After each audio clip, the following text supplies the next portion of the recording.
नमस्कार दोस्तों, real voice of India में आपका स्वागत। मैं हूं नियल मोदी। दोस्तों, मक्का में पिछले कुछ दिनों में जिस प्रकार से भीषण गर्मी हो रही है, जिस वजह से हज यात्रियों की एक के बाद एक मौत होती जा रही है और यह आंकड़ा पूरी दुनिया को चौंकाने वाला है।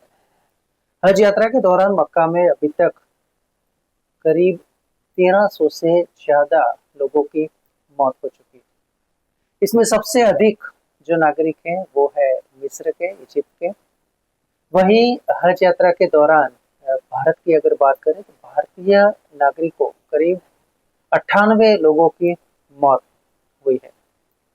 सऊदी अरब में हज यात्रियों की मौत का आंकड़ा लगातार बढ़ रहा है और ताजा आंकड़ों के अनुसार करीब 1300 से ज्यादा हज यात्रियों की मौत हो चुकी है।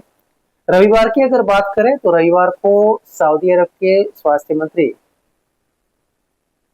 फहज बिन अब्दुल रहमान अल जलाजेल ने बताया कि 1301 मृतकों में से करीब 83% अनधिकृत तीर्थयात्री है, यानी कि अनरजिस्टर्ड है, जो लीगल तौर पे वहां पे नहीं गए थे, जो पवित्र मक्का शहर और उसके आसपास हज की रस्में निभाने के लिए भीषण गर्मी में लंबी दूरी से और वो भी पैदल चलकर आए थे।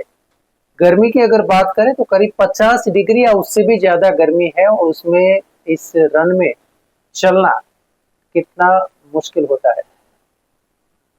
गर्मी का कहर, और उसमें इस बार तो सारी सीमाएं गर्मी ने पार कर दी है, क्योंकि इस साल भारत जिस प्रकार से भयंकर गर्मी से गुजर रहा है और उसी प्रकार वहां सऊदी अरब में भी भयंकर गर्मी की चपेट है।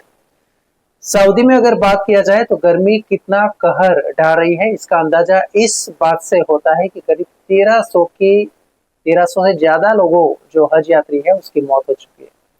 इस साल बड़ी संख्या में हज यात्रियों में मरने के पीछे की वजह भीषण गर्मी तो है ही है, क्योंकि करीब मक्का में ही 50 डिग्री से भी ज्यादा तापमान है और इतनी भीषण गर्मी के कारण मक्का में हजारों हज यात्रियों की मौत हो चुकी है। सऊदी सरकार के अनुसार अब तक हजारों हज यात्री हीट स्ट्रोक के प्रभावी हुए हैं और उस वजह से भी कई नुकसान हो रहा है। तो एक बात यह भी है कि जिस प्रकार से इस प्रकार हम कह सकते हैं कि जो अनअधिकृत या अनरजिस्टर्ड जाते हैं तो उनको वहां पे जो रिजर्वेशन की सुविधाएं नहीं मिलती है, एसी बस की सुविधाएं नहीं मिलती है। ज्यादातर लोग ऐसे भी हैं जिनको होटल में रहने की सुविधा नहीं मिलती है, रास्ते में रहते हैं और इस प्रकार की जब धूप है तो ज्यादातर लोग डिहाइड्रेशन का भी शिकार बनते हैं।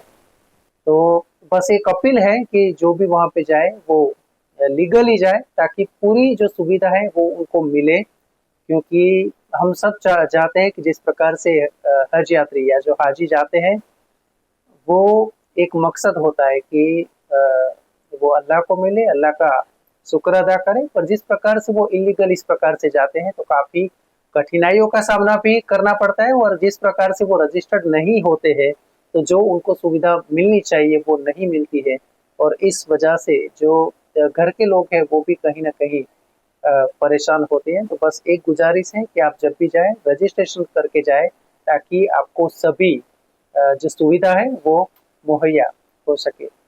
न्यूज, व्यूज और एनालिसिस के लिए आप देखिए रियल वॉइस ऑफ इंडिया। नमस्कार।